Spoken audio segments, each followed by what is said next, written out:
Brothers and sisters, I can't shut up. Brothers and sisters, let me tell you a story. So I was doing my weekly breakfast show, and the song I was doing was This Dark Night. And it's the last song on the new record I'm working on. I'm pretty excited about the new record, and this was the last song. And when I was doing it, the song, I was trying to figure out what to say about it, and I realized that my Judgment album and Princess and the Hero and this one all end in a lullaby. When I do a live show, I like to end with the sleepy kind of number. I think it's a good way to end. And I realized that I just love ending with that. It gives me a sense of closure, you know. And it's like when you're reading a book and you're flipping through and you get to the last page, you know that the book is over. You're on the last page. You read it, period, it's over. But I love it when the author types the end. Nothing could be more clear than the end typed out right there. You know the book's over. You don't need it, but it just feels so good to have it written out, the end. There you go. You know it's over. And so for Brother Jack, the lullaby is the end for Brother Jack. Well, I don't mean the lullaby is the end of Brother Jack. I mean, for me, a lullaby is like the literary the end. You know, it gives me some closure. It wraps it up. It lets me know the project is over. I love that, ending with a lullaby. So let me tell you, brothers and sisters, the thing I think that is so important about lullabies is that they're just so accessible to everybody. They're universal. The lullaby is a universal song because everybody sleeps. I bet some of you are sleeping right now while I'm talking. I guarantee it. Somebody right now is sleeping. And that's okay because it's universal. We all sleep. That's what makes the lullaby so fantastic. It's just, it relates to, if I get stuck when I'm writing a song, if I'm doing a little songwriting and I get stuck and I don't know what to do, I fall back to a lullaby.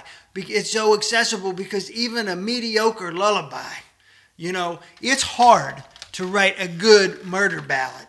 You know, it's hard to write a good social justice kind of folk song. That's hard to do. But to write a mediocre lullaby is still pretty good. People like it because it's accessible because everybody sleeps. That's right. So let me tell you, brothers and sisters, sometimes if I'm doing songwriting workshops, usually with kids, you know, they want to write about what's for lunch or playing outside or whatever. Usually it goes okay. Sometimes they get stuck and they don't know, they're self-conscious about it. They don't know what to do. So Brother Jack, we do a lullaby because they all know how to sleep. They're good at it. Every kid sleep. Everybody sleeps. So lullabies are super easy to write. And then they loosen up and everything's great. And I really suggest if you want to write a song, you should try a lullaby. It's fantastic. I guarantee you're an expert on the content already. So all you have to do is just think about it for a minute and boom, you'll be set. You'll be writing lullabies like a pro. So there you go. Let me tell you, brothers and sisters, the other thing that I love about lullabies is, you know, I don't really need a lullaby to fall asleep because I'm really good at sleeping. But I think that's why I like lullabies because I relate to the content so well. I'm really great at sleeping, and sometimes I sleep with my eyes open, and sometimes I have full-on conversations in my sleep without knowing it.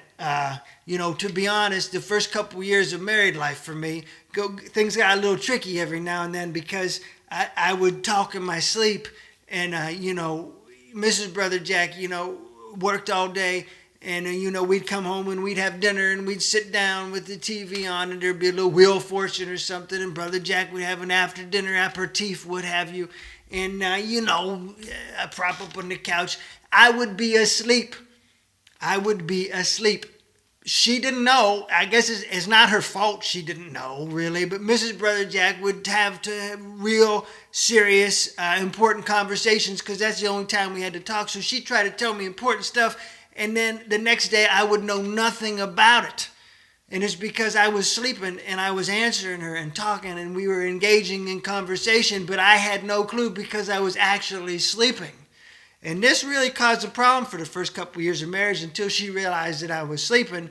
And then she'd give me an elbow or something to make sure I'm awake before she'd tell me, and then we'd be okay. So there's ways around everything, you see.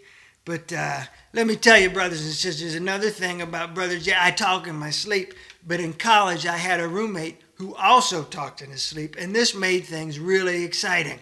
So we would talk in our sleep and have conversations. And, people would stop by and they'd be, hey, I stopped by last night to see you guys. It was pretty late, but I thought it was okay to stop by because I was outside your door in the hall. I could hear you guys having a conversation together in here, so I figured you up. So I just popped in and I opened the door and the lights were out and you were both sound asleep. I don't understand. We just talked in our sleep. So I don't know what we said, but I bet if you recorded all those conversations, you come up with some good material right there, because we really had some great conversations in our sleep. I'm sure of it. So there you go, brothers and sisters. That's all about the lullaby.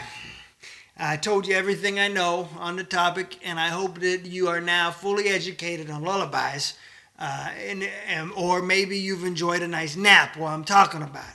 So until next time, you all be fantastic.